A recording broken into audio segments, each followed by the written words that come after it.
जय हिंद. सध्या आपल्या देशामध्ये एक मोठा विषय सुरू आहे आणि तो विषय म्हणजे वोट चोरी, मतचोरी.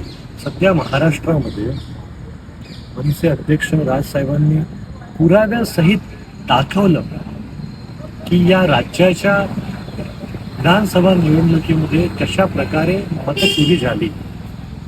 पहिले तोंडी बोललं, यांनी बोलले पुरावे सादर केले राजसाहेबांनी मागच्या सभेमध्ये जाहीररित्या.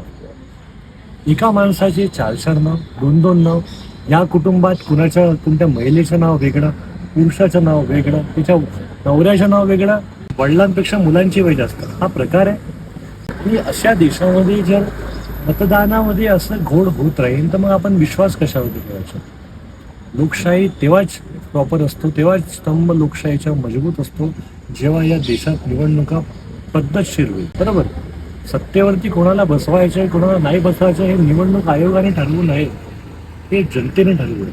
आणि सध्या काय होते की नाही, ते बॅलेट पेपरमध्ये जे मागे बोलले की आणा, नाही कसा विरोध नाही, ही यंत्रणा अशी. आम्ही पुन्हा एका पक्षाला साधून किंवा भाजपला साधून हे बोलत नव्हे, हे अगोदरपासून काँग्रेस होती तेव्हा देखील यांनी मान्य केले नाही आपलं.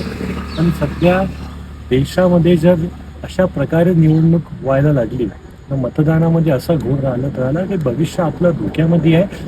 अगोदरच आपण भरपूर देशांपेक्षा भरपूर मागे आहोत, आपल्याला आणखी मागे राहायचं नाही आहे. निवडणूक स्पष्ट पद्धतीने झालं पाहिजे.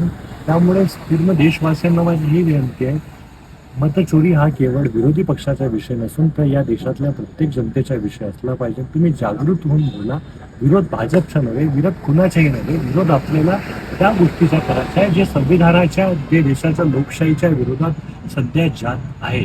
म्हणून एकत्रित होऊन करा हीच विनंती. जय हिंद, जय महाराष्ट्र.